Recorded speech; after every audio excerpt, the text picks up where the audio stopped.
오순절 성령 강림주일 참빛교회 예배 이렇게 함께 참여하시는 여러분들 주님의 이름으로 환영합니다. 몇 가지 광고 말씀드리고 예배 함께 시작 드리도록 하겠습니다. 코로나 바이러스 사태로 계속해서 온라인 예배 드리게 됩니다.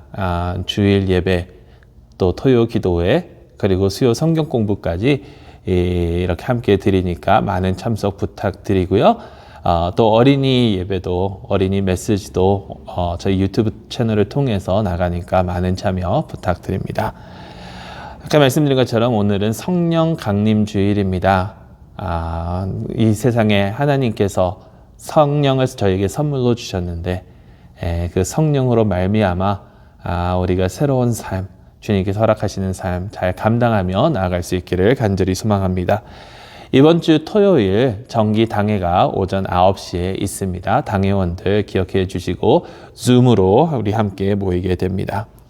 온라인 성경 공부 사도신경 계속해서 진행되니까 많은 참여 부탁드립니다. 매주 수요일 하나는 유튜브를 통하여 그리고 영어는 줌을 통하여 진행되게 됩니다. 지금 이 시간 필리핀으로 선교를 다녀오신 정성기 목사님 선교 보고 이렇게 해주시는 시간 잠시 갖도록 하겠습니다. 다 같이 우리의 마음과 뜻을 모아서 하나님께 예배드리도록 하겠습니다. 다 같이 기도드리시며 예배 시작하도록 하겠습니다. 여호와께서 요엘에게 이르신 말씀이라. 내가 내 신을 만민에게 부어주리니 너희 자녀들이 장래 일을 말할 것이며 너희 늙은이는 꿈을 꾸며 너희 젊은이는 이상을 볼 것이라. 전능하신 하나님, 오순절에 제자들에게 성령을 보내심으로 기쁨과 용기를 충만케 하시고 복음을 전하게 하셨습니다. 같은 성령으로 우리에게 능력을 주시어 주님의 구원의 사랑의 증인이 되게 하시고 모든 백성을 주님 앞으로 인도하게 하소서. 성부 성령과 함께 살아계시며 다스리시는 주님, 이제와 영원까지 오직 한 분이신 하나님, 우리 주 예수 그리스도의 이름으로 기도합니다. 아멘. 우리 다 같이 사도신경으로 우리 신앙을 고백하도록 하겠습니다. 나는 전능하신 아버지 하나님, 천지의 창조주를 믿습니다.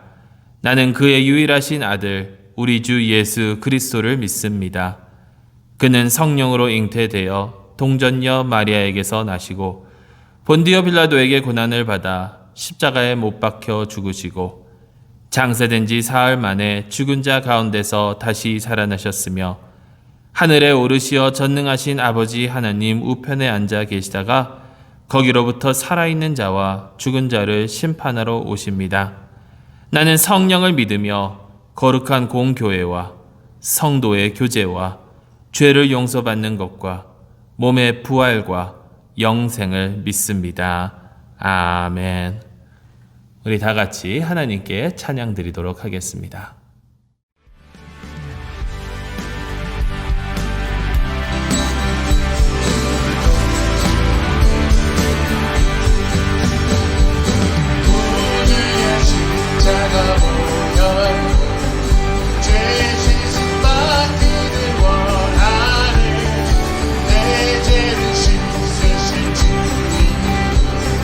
찬송합시다.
오늘 저에게 주시는 하나님의 말씀은 요한복음 20장 19절에서 23절 말씀입니다. 제가 봉독하도록 하겠습니다.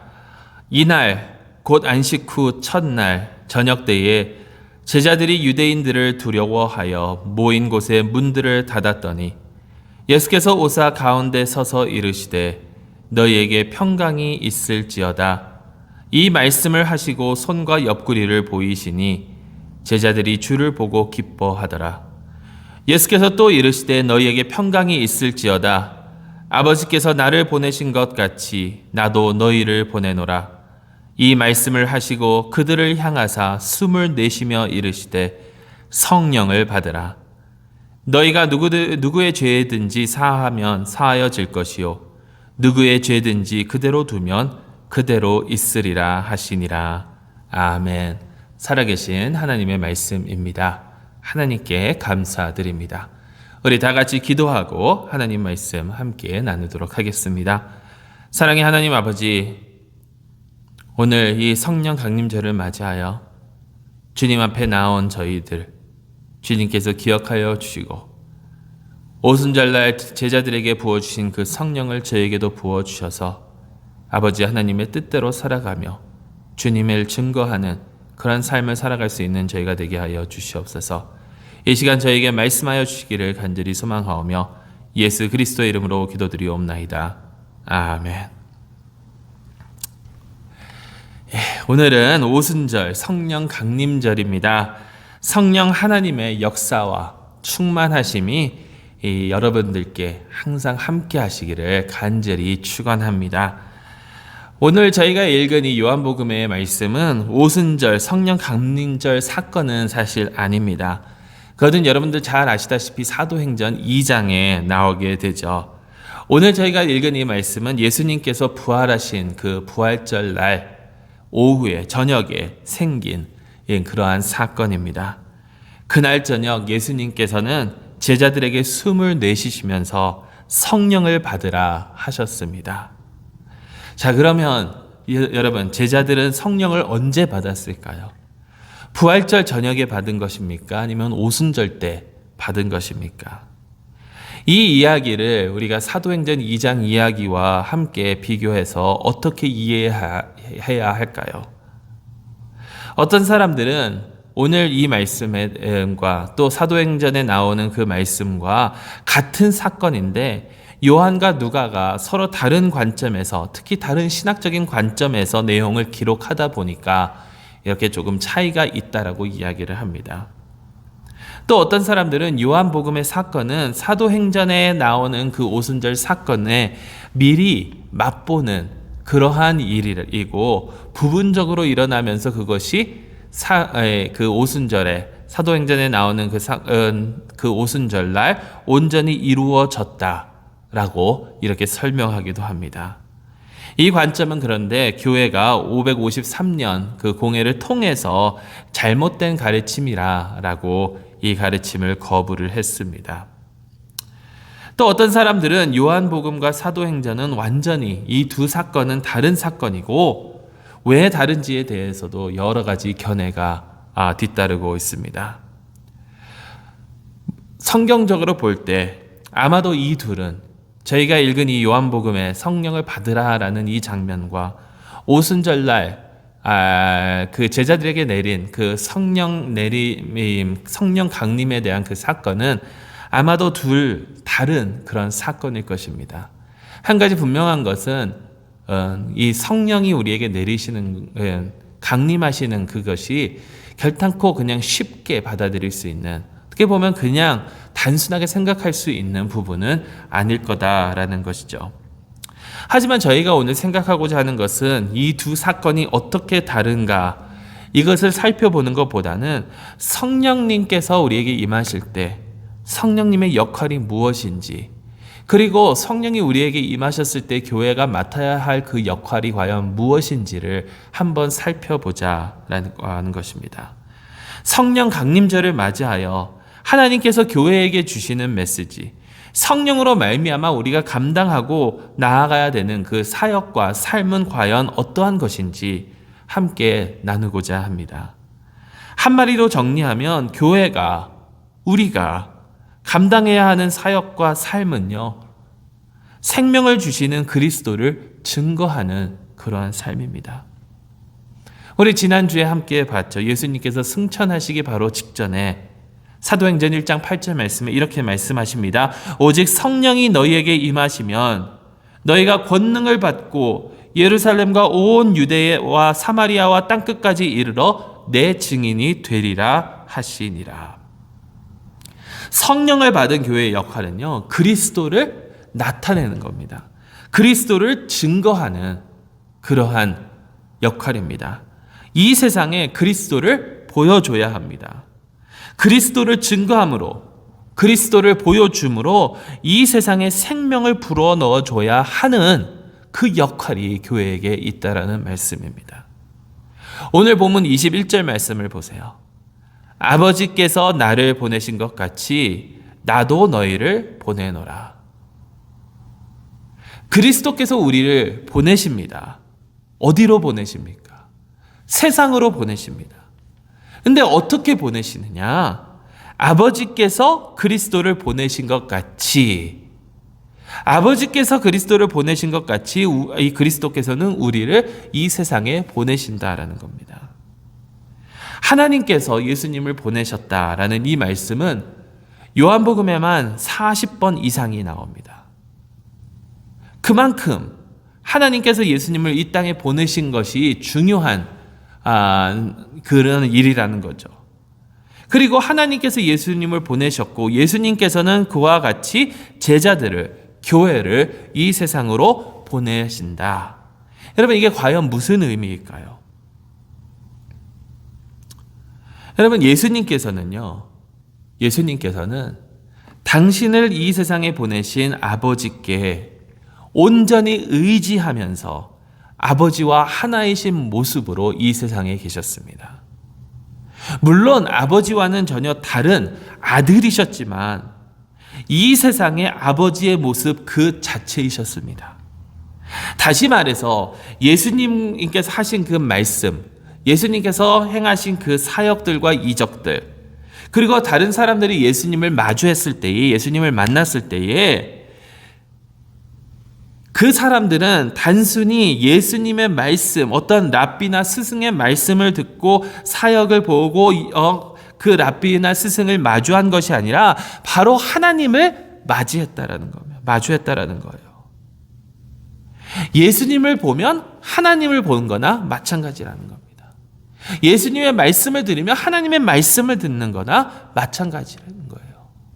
하나님께서 예수님을 이 세상에 보내셨을 때에 예수님은 하나님의 대표로 하나님과 함께 계셨기 때문에, 여러분, 이와 마찬가지로 예수님께서 교회를 이 세상에 보내신다라는 것은요, 교회는 단순히 사람들이 만들어낸 그런 어떠한 공동체가 아니라 교회를 통해서 이 세상은 예수 그리스도를 마주해야 된다라는 거예요.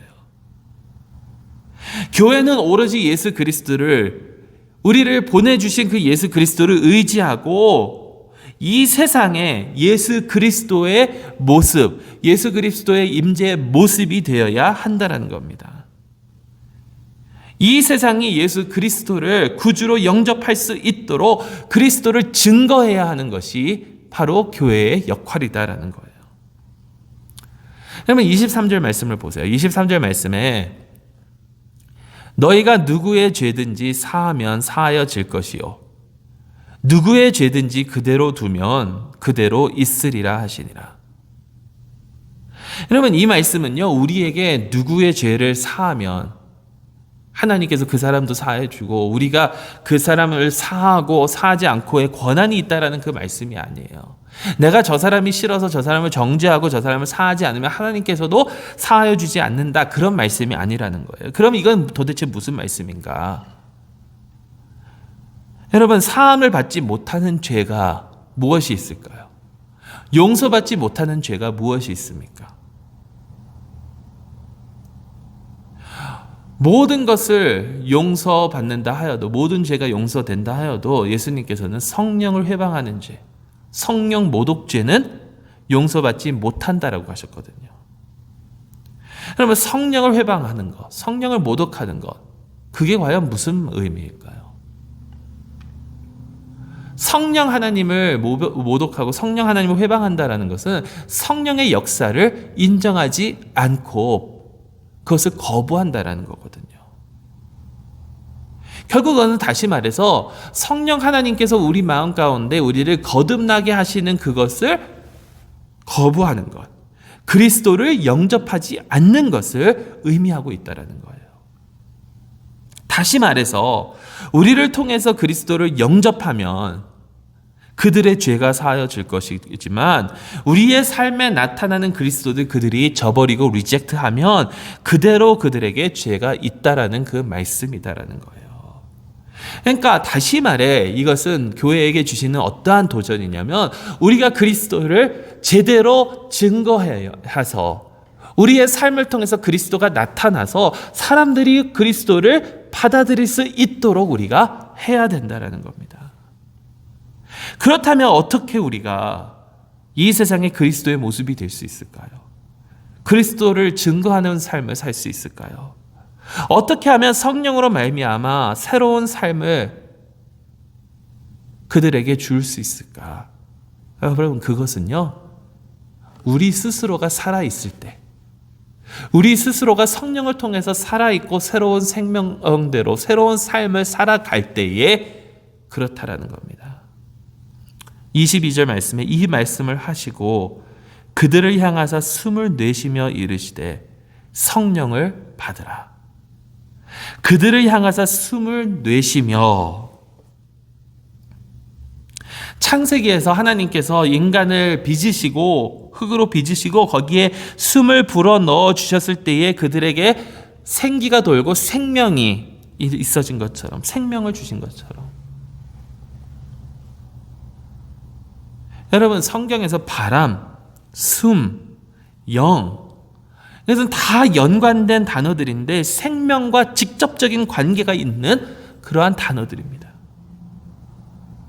그러니까 보세요. 하나님께서 인간을 빚으시고 거기에 숨을 불어넣어 주셨을 때에 그들이 새롭게 사는 것처럼 하나님께서 불어넣어 주시는 성령으로 말미암아 우리가 새로운 삶, 새로운 생명으로 살아갈 때에 바로 그것이 그리스도를 보여주는, 그리스도를 증거하는 삶이 된다라는 거예요. 전에는 죄로 말미암아 죽어 있었던 우리에게 예수님께서, 하나님께서 새로운 생명을, 새로운 숨을 불어넣어 주실 때에 비로소 우리는 예수 그리스도를 증거하는 삶을 살 수 있다라는 겁니다. 새로운 숨으로, 새로운 호흡으로 이렇게 우리가 살아가야 된다라는 거예요. 그리스도를 증거하며 살아가야 하는 삶이. 근데 여러분, 우리가 만일 이러한 새로운 삶이 아닌 다른 삶을 산다면, 하나님께서 불어넣어 주시는 그 생명의 삶이 아니라 그 역사를 거부하는 삶을 우리가 산다면 어떻게 될까요? 이 세상에 생명 주시는 그리스도를 증거해야 하는데 그 생명을 오히려 앗아가는 그런 행위를 하고 살아간다면, 다른 사람들이 숨을 쉴 수 있도록 해야 되는데, 숨을 쉴 수 있도록 그리스도를 증거해야 하는데 다른 사람들의 숨을 못 쉬게 한다면,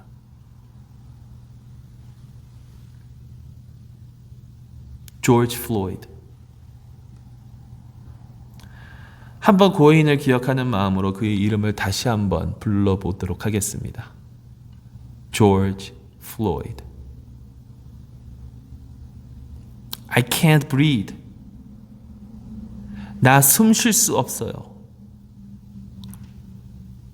여러분, 이것은 백인들이 주류인 경찰의 편견과 소수층에 대한 차별적인 제도에 대한 시위의 언어가 되었습니다. 숨 쉬는 것조차 억누르는 편견의 무릎은 한 영혼을 정죄하고 그의 삶을 빼앗아갔습니다. 여러분, 우리는 이 사건을 접하면서 어떤 생각을 하고 있습니까? 어떤 생각이 드시나요? 인종차별, 끔찍하다, 무섭다, 안 됐다, 잘못됐다, 악하다. 여러분, 이런 생각들을 할 수는 있지만 그것이 생각으로만 그친다면, 아니 더 나아가 나와는 상관없는 일이다 라고 생각을 한다면,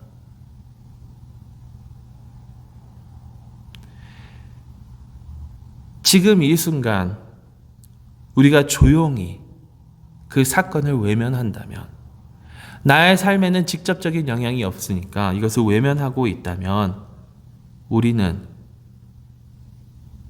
그의 숨을 조이는 그 사람의 무릎과 그 사람이 가지고 있는 편견은 그것을 똑같이 가지고 있는 것이 아닐까요? 우리가 조용히 있다라는 그 사실은 어떻게 보면 우리 마음속에도 이와 같은 편견과 증오가 있기 때문이 아닐까요?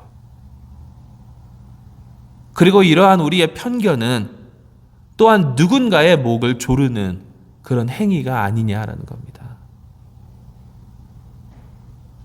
여러분, 우리만 잘 살면 되는 것입니까? 우리만 문제 없이 조용히 살아가면 되는 건가요? 우리만 예수 믿고 천국 가면 되는 것입니까? 조용히 있는 것은, 우리의 시선을 다른 곳으로 돌리는 것은, 우리가 아무것도 하지 않고 그냥 지나치는 것은 누군가의 목을 조르는 그런 행위와 똑같은데, 아니, 누군가의 목을 조르는 것이 아니라 하나님의 숨통을 조이는 일인데,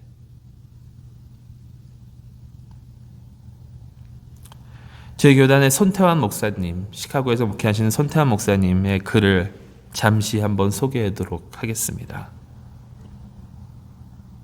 I can't breathe. 세상이 창조되던 날 숨이 있었다. 큰 숨이 온 세상에 생명을 부여했다. 온 세상은 같은 숨으로 숨 쉬었고 그분의 숨을 나누어 가진 세상은 평화로웠다. 사람이 빚어지던 날 숨이 있었다.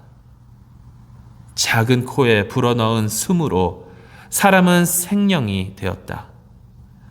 사람은 같은 숨으로 숨쉬었고 그분의 숨을 나눠 가진 사람들은 서로 사랑했다. 사람들이 세상의 숨통을 조이기 시작했다. 힘 있는 자들이 힘 없는 자들의 숨통을 틀어 막았다. 힘없이 쓰러진 이의 목을 무릎으로 짓눌렀다. 숨길을 끊어버렸다. 하나님의 숨이었다. 하나님이 주신 숨이었다. 하나님의 숨통을 조이는 일이었다. 하나님이 신음하신다. I can't breathe.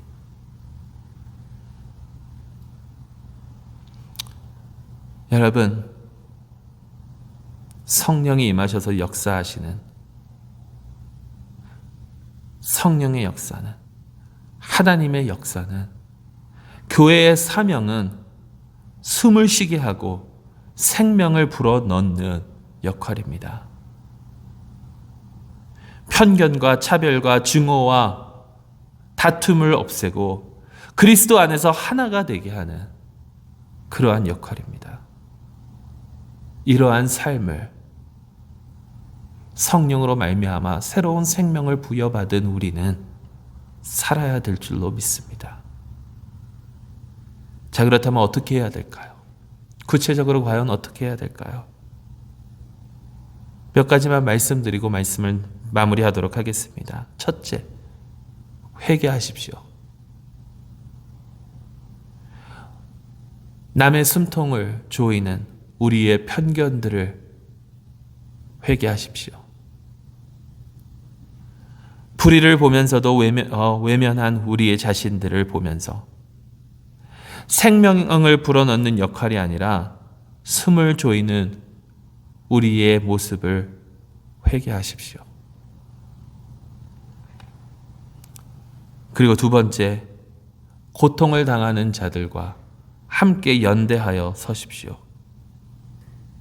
특히 흑인 형제 자매들, 아픈 자들, 억압당하는 자들, 숨을 못 쉬는 사람들과 함께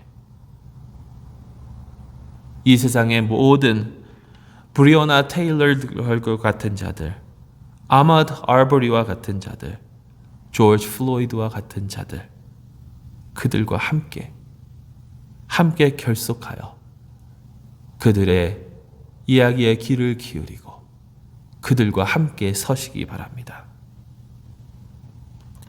그리고 행동으로 옮기십시오. 행동으로 옮기십시오.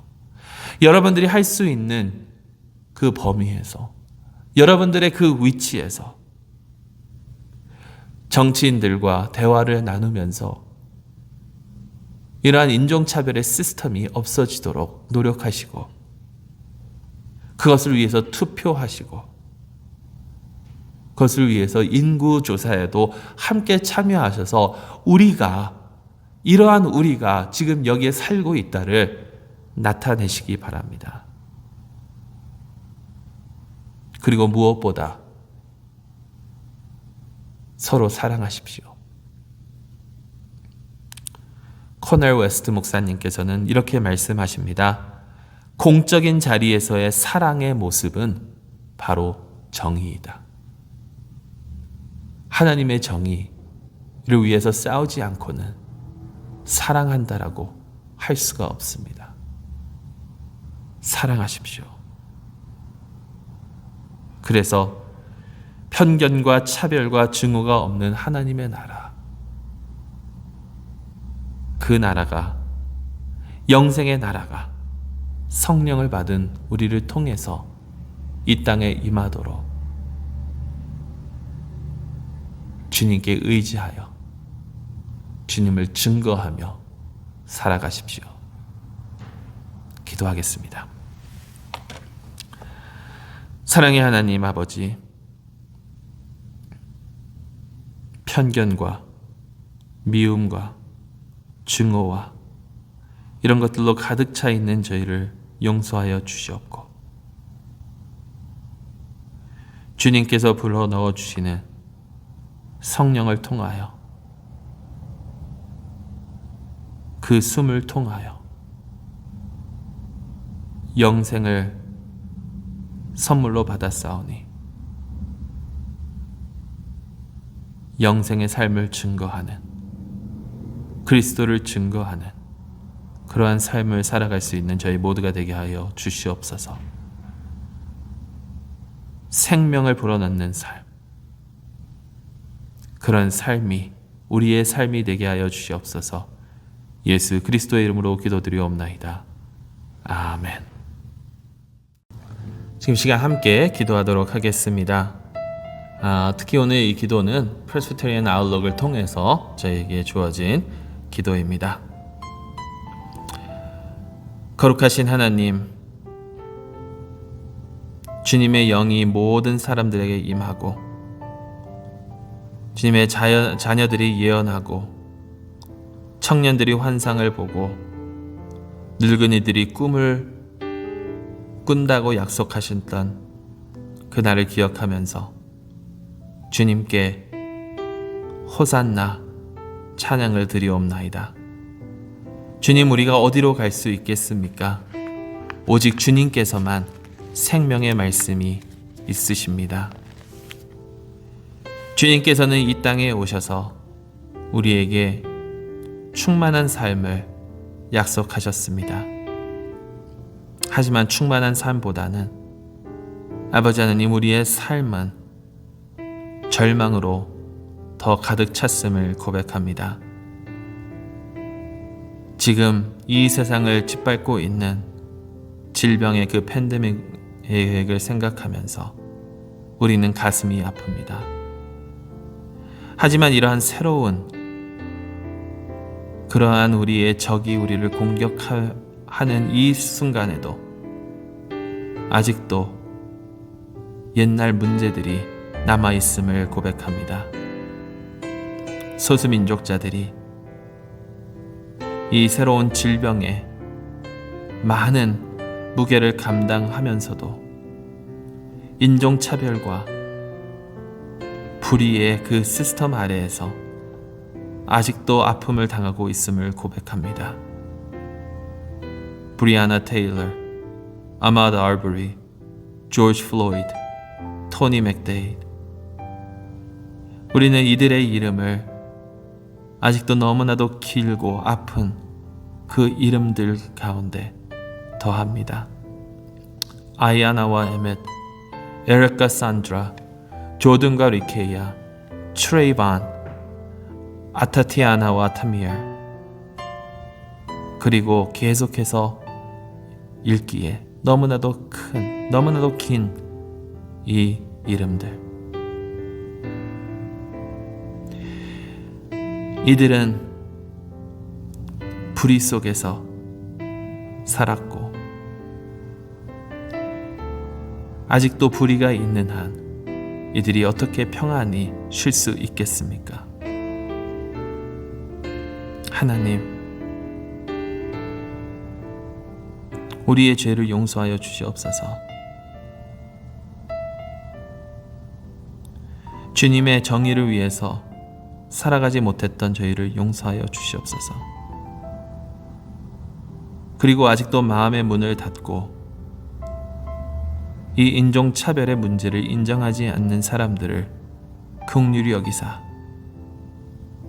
그들의 돌 같은 마음을 살아 숨쉬는 마음으로 주님께서 바꿔주셔서 아버지 하나님, 이 세상에 있는 그 문제들을 바로 보고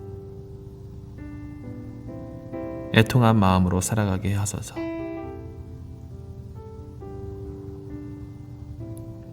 하나님은 모두의 하나님이십니다.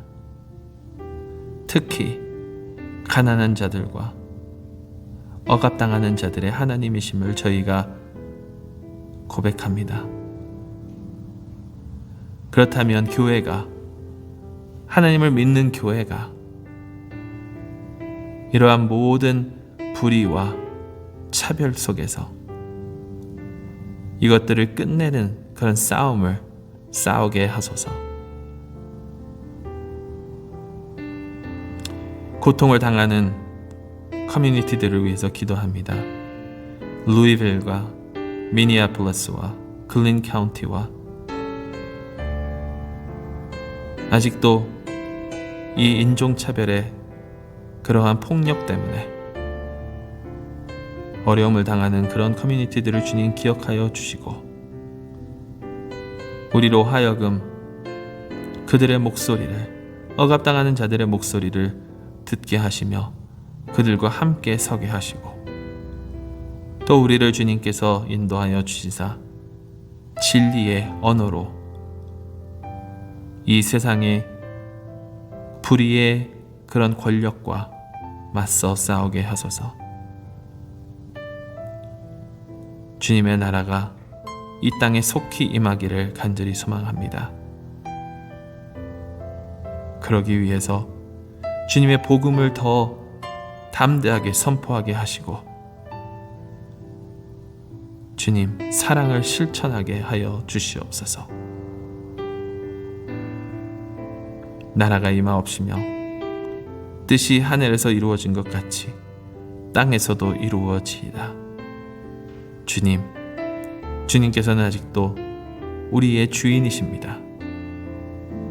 우리의 하나님, 예수님, 성령님, 주님의 나라가 임하여 영광 받으소서. 이제 우리 다 함께 기도드리는 시간 갖도록 하겠습니다.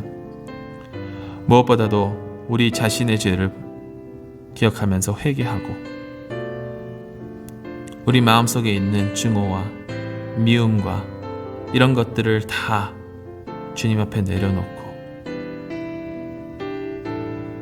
오로지 주님의 사랑으로 채워주시옵소서. 우리 함께 기도하고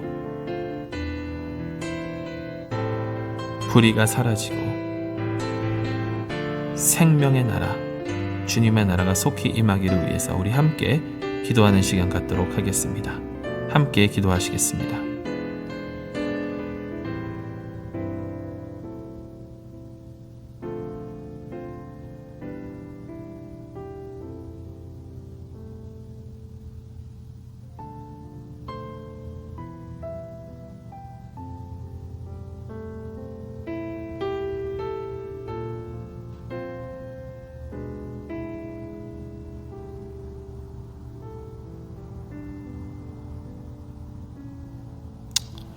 주님, 저희를 긍휼히 여겨주시고 저희의 기도를 들어주시옵소서. 예수 그리스도의 이름으로 기도드리옵나이다. 아멘. 이 시간 다 같이 비둘기같이 온유한 찬송 함께 부르도록 하겠습니다.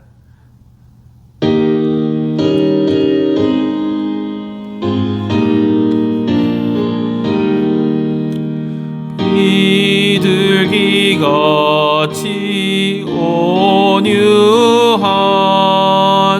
은혜의 성령 오셔서 거친 맘 어루만지사 위로와 평화 주소서. 진리의 빛을 비추사 주의 길 바로 걸으며 주님을 옆에 모시고 경건히 살게 하소서. 주님과 동행하면서 주 거룩한 길로 행하며 진리의 예수 붙잡고 길 잃지 않게 하소서. 연약한 나를 도우사 하나 주님 나라 이르려 주님의 품에 안기는 영원한 안식 주소서.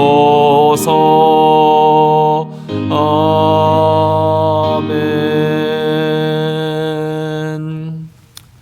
이제는 우리 주 예수 그리스도의 은혜와 아버지 하나님의 크시고 놀라신 사랑과 성령 하나님의 감화 감동하시고 교통하심이 편견과 증오와 믿음으로 가득 차 있었던 옛 사람을 버리고 이 세상에 주님께서 주시는 그 호흡으로, 숨으로 새로운 삶을 살아가며 그 숨을 전파하여 새 생명을 불어넣기를 소망하는 주님의 백성들 머리 위에 이제로부터 영원토록 함께 하시기를 간절히 축원하옵나이다. 아멘.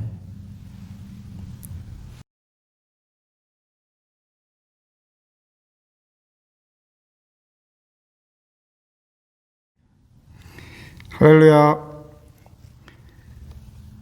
교회 여러분, 그동안 안녕하셨습니까?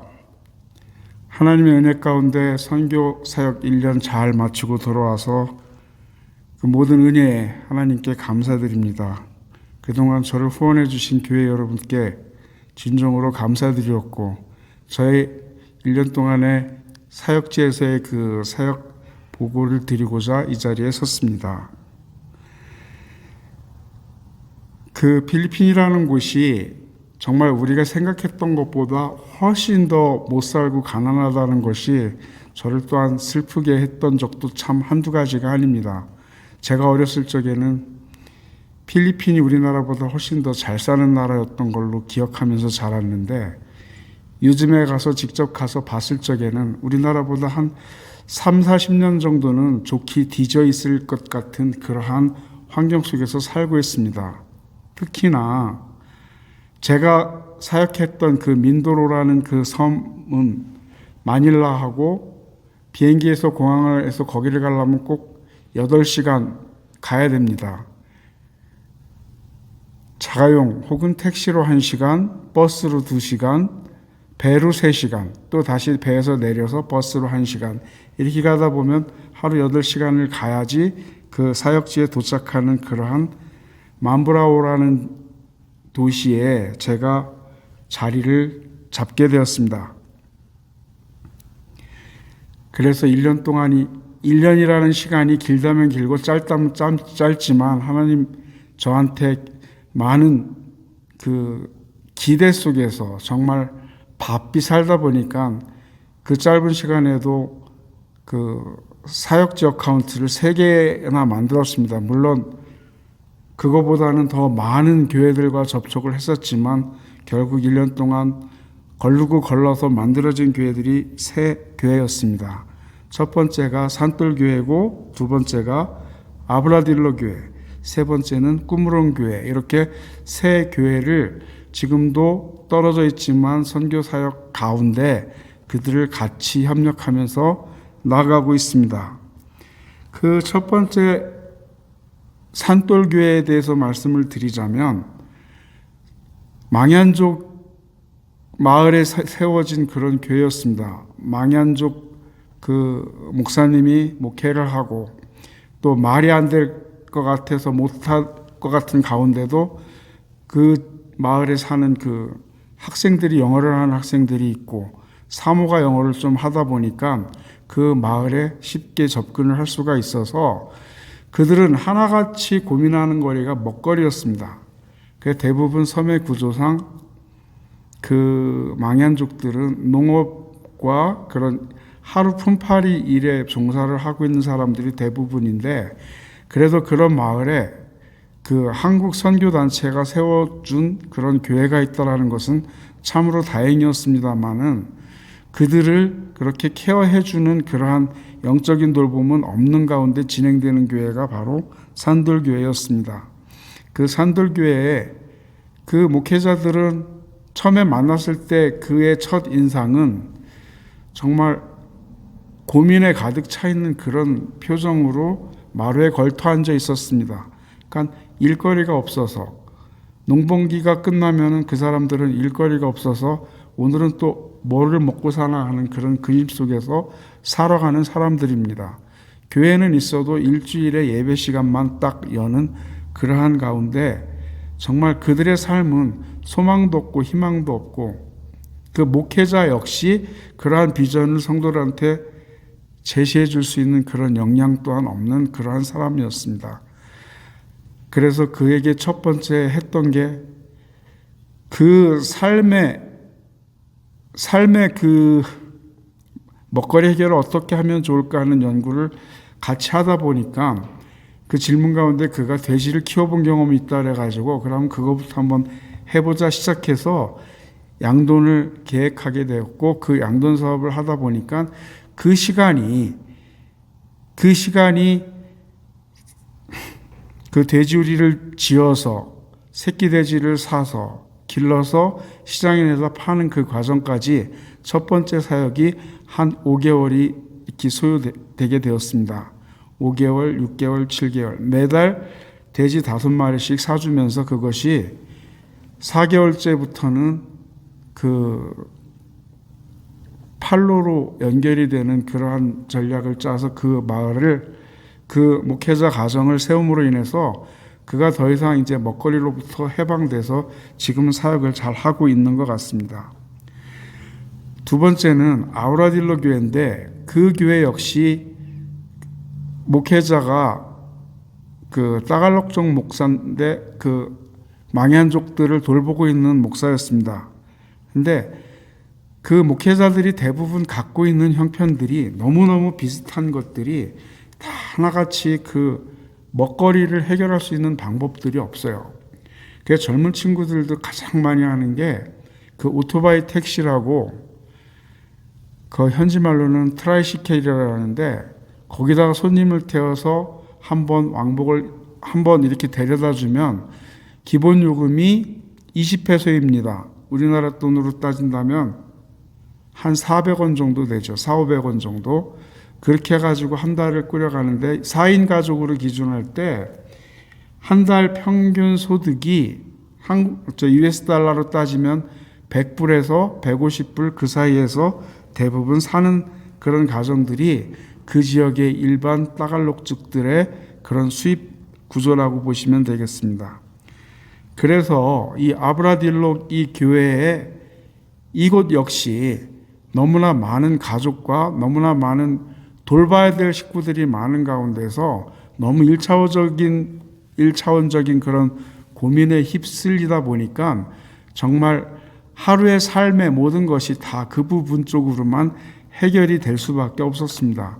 그래서 선교사 상의에서 만들어진 두 번째 사역이 뭐냐면, 이 교회에는 양계가 적합하다 해서 교회에 약간 남은 그런 공터를 활용해서 양계장을 하기 시작했습니다.